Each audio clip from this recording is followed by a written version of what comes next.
राज्यातील 29 महापालिकेच्या निवडणुका पार पडल्यानंतर आता सगळ्यात जास्त चर्चा आहे ती महापौर पदावरून सुरू असलेल्या राजकीय रस्सीखेचाची. 22 जानेवारी रोजी महापौर पदाची सोडत होणार आहे आणि त्या सोडतीनंतर आरक्षण स्पष्ट होईल. मात्र ही सोडत जरी 22 तारखेला असली तरी प्रत्यक्षात राजकीय खेळी मात्र आत्ताच रंगत आहे. या निवडणुकीमध्ये भाजप राज्यात सर्वात मोठा पक्ष ठरलेला आहे. अनेक महापालिकांमध्ये भाजप बहुमताच्या अगदी जवळ आहे. पण तरीही महापौर पद सहज मिळेल अशी स्थिती नाही. कारण महापौर पदासाठी फक्त संख्याबळ नाही तर राजकीय समीकरण, आरक्षण आणि फोडाफोडीचं गणित हे सगळं महत्त्वाचं ठरत आहे.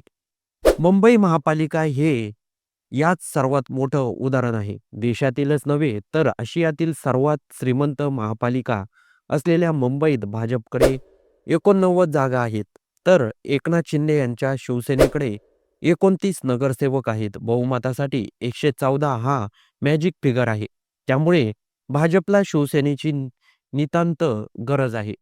त्यामुळेच या ठिकाणी शिंदेसेना ही महायुतीमध्ये किंगमेकरच्या भूमिकेत आली आहे. याच पार्श्वभूमीवर भाजप आणि शिंदेसेना यांच्यात महापौर पदावरून तणाव स्पष्टपणे दिसतोय. भाजपला पहिल्यांदाच मुंबईचा महापौर करण्याची ऐतिहासिक संधी आहे.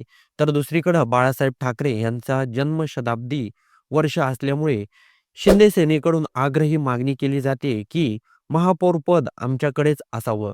यामुळेच पोडापोडीची शक्यता लक्षात घेऊन एकनाथ शिंदे यांनी आपल्या 29 नगरसेवकांना थेट हॉटेलमध्ये सुरक्षित ठेवलं आहे. ताजलँड हॉटेलमध्ये ठेवून तिथून थेट कोकण भवनात नेण्याची तयारी आहे. एकही नगरसेवक फुटू नये यासाठी पूर्ण जबाबदारी घेतली जाते. मुंबईपुरतच नाही तर कल्याण डोंबिवली महापालिकेचीही अशीच स्थिती आहे. तरीही भाजप सर्वात मोठा पक्ष आहे. पण उद्धव ठाकरे गटाचे शिवसेना आणि मनसे यांनी आपल्या नगरसेवकांना अज्ञातस्थळी ठेवून अलर्ट मोड स्वीकारला आहे. दरम्यान ठाकरे गटाचे 2 नगरसेवक शिंदे सेनेच्या संपर्कात असल्याची माहिती समोर आली आहे आणि त्यांना तात्काळ नोटीस पाठवण्यात आली आहे. कारवाईचे संकेतही देण्यात आले आहेत. या सगळ्या राजकीय हालचाली सुरू असतानाच एक ट्विस्ट प्रचंड चर्चेत आला आहे. उद्धव ठाकरे यांच्या शिवसेनेचे वकील ॲडव्होकेट आसिम सरोदे यांनी केलेल्या या ट्विटने राजकीय वातावरण आणखी तापवलं आहे. या ट्विटमध्ये त्यांनी थेट दावा केलाय की मुंबईचा महापौर उद्धव ठाकरेंचा होऊ शकतो. यामागचं कारण म्हणजे शिवसेना नाव आणि धनुष्यबाण या चिन्हाबाबत सर्वोच्च न्यायालयात सुरू असलेली याचिका. जर भविष्यात न्यायालयाने शिंदे गटाचा पक्षचिन्ह नाव रद्द केलं तर त्यांचे थेट परिणाम मुंबई महापालिकेवर होतील असा तर्क सरोदे यांनी मांडला आहे. त्यांच्या मते अशा परिस्थितीत शिंदेसेना भाजपमध्ये विलीन होऊ शकते. अनेक नगरसेवक ठाकरे गटात परत येऊ शकतात आणि उद्धव ठाकरे, राज ठाकरे मिळून मुंबईचं राजकारण पुन्हा फिरवू शकतात. मात्र यामध्ये सगळ्यात मोठा ट्विस्ट आहे तो म्हणजे महापौर पदाचं आरक्षण.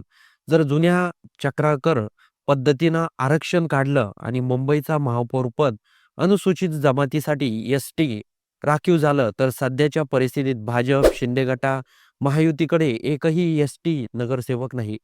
उलट ठाकरे गटाकडे 2 एस-टी नगरसेवक आहे. जितेंद्र वळवी आणि प्रियदर्शन ठाकरे. इतकंच नाही तर नव्या चक्रांकर पद्धतीनुसार जरी आरक्षण काढलं आणि अनुसूचित जाती किंवा एस-टी प्रवर्ग आला तरीही भाजप शिंदे गटाची कोंडी होऊ शकते. कारण या प्रवर्गातून महायुतीचा कोणताही नगरसेवक निवडून आलेला नाही. म्हणजेच निवडणुकीत मोठा संख्याबळ असूनही आरक्षणाच्या एका चिठ्ठीने संपूर्ण सत्ता समीकरण उलटू शकते. त्यामुळे 22 जानेवारीची सोडत ही केवळ औपचारिक नसून ती मुंबईच्या सत्तेचा कौल ठरू शकते. 30 जानेवारीपर्यंत महापौर निवड होण्याची शक्यता आहे.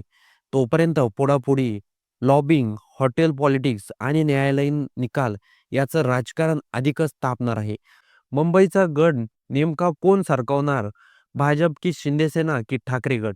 याचं उत्तर लवकरच समोर येईल. पण सध्या तरी मुंबई महापालिकेचा महापौर पदाचा सामना हा महाराष्ट्राच्या राजकारणाला सर्वात मोठा थरारक ठरलेला आहे. तर मुंबई महानगरपालिकेमध्ये कोणत्या पक्षाचा महापौर झाला पाहिजे हे कमेंट बॉक्समध्ये नक्की नोंदवून जा.